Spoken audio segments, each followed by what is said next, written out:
নমস্কাৰ, এই মুহূৰ্তত লৈ আছোঁ অসমৰ লগতে ভাৰতৰ কেইবাটাও প্ৰান্তৰ পৰা ডাঙৰ খবৰ। মুখ্যমন্ত্ৰী কি মন্তব্য কৰিলে? অসমখন বিজেপিৰ হাতত নাথাকিলে অসমখন দখল কৰিব মিয়াসকলে। এনেদৰে মন্তব্য হিমন্ত বিশ্ব শৰ্মা কিয় কৰিলে? চাই থাকক আমাৰ প্ৰতিবেদন। বিজেপিৰ হাতত নাথাকে মিয়া ল'ব অসম। মুখ্যমন্ত্ৰী হিমন্ত বিশ্ব শৰ্মাৰ এই মন্তব্য। 40% মানুহে আগ্ৰহী মানুহ।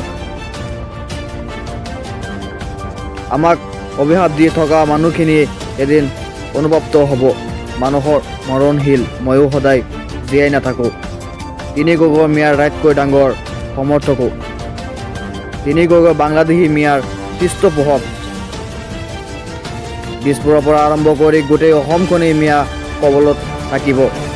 অসমৰ জনতা একত্ৰিত নহ'লে সংকটক ঘনীভূত। বিজেপিৰ শাসনত নাথাকিলেই অসমৰ শাসনত মিয়াই হাতলৈ যাব। অসমখন বচাবলৈ বিজেপিক লাগিবই। বিজেপিৰ শাসনত নাথাকিলে মিয়াই ল'ব অসম। মইতো মৰণশীল, সকলো মানুহতো সদায় জীয়াই থাকিব নোৱাৰে। যিদিনাখনে অসমত বিজেপি চৰকাৰ যাব, যিবিলাক আমাৰ অসমীয়া মানুহে এতিয়া বিজেপিক অভিশাপ দি আছে, তেওঁলোক এদিন নিজে অনুতপ্ত হ'ব।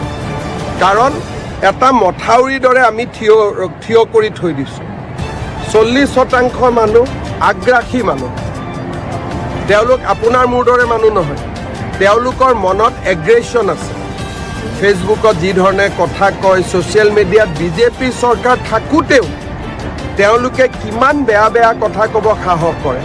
আৰু যদি বিজেপি নাথাকে, কংগ্ৰেছৰ চৰকাৰ আহে, তেওঁলোক ক'ত যাবগৈ আপোনালোকে চিন্তা কৰক।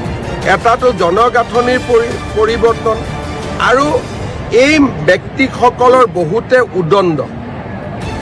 তেওঁলোকৰ অভদ্ৰামীৰ কোনো সীমা নাই। কাটি উটুৱাই নিদিয়ে। প্ৰথম মহিলাগৰাকীক ধৰ্ষণ কৰিহে কাটি উটুৱাই দিব। আমাৰ অসমীয়া মানুহে এতিয়া বিজেপিক অভিশাপ দি আছে, তেওঁলোক এদিন নিজে অনুতপ্ত হ'ব। কাৰণ এটা মথাউৰিৰ দৰে আমি থিয় কৰি থৈ দিছোঁ। 40% মানুহ আগ্ৰাসী মানুহ। তেওঁলোক আপোনাৰ মোৰ দৰে মানুহ নহয়। তেওঁলোকৰ মনত এগ্ৰেশ্যন আছে।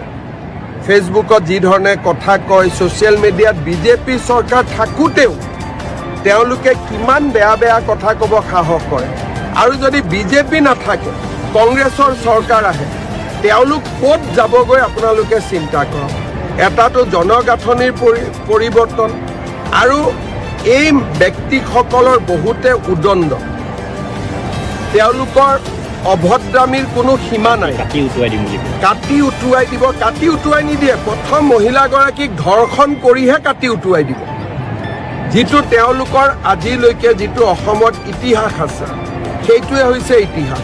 গতিকে মই ভাবোঁ যে ৰাইজে নিজে বুজি পাব লাগিব, অসমীয়াসকল একত্ৰিত নহ'লে আমি ক'তো থাকিব নোৱাৰোঁ। এই যে তিনি গগৈৰ নাম ক'লে, তিনি গগৈয়েতো তেওঁলোকেতো মিয়াৰ আটাইতকৈ ডাঙৰ সমৰ্থক। তেওঁলোক গগৈৰ সমৰ্থক নহয়, তেওঁলোক বুঢ়াগোহাঁইৰ সমৰ্থক নহয়, তেওঁলোক বৰবৰাৰ সমৰ্থক নহয়, তেওঁলোক বৰপাত্ৰ গোহাঁইৰ সমৰ্থক নহ'ল।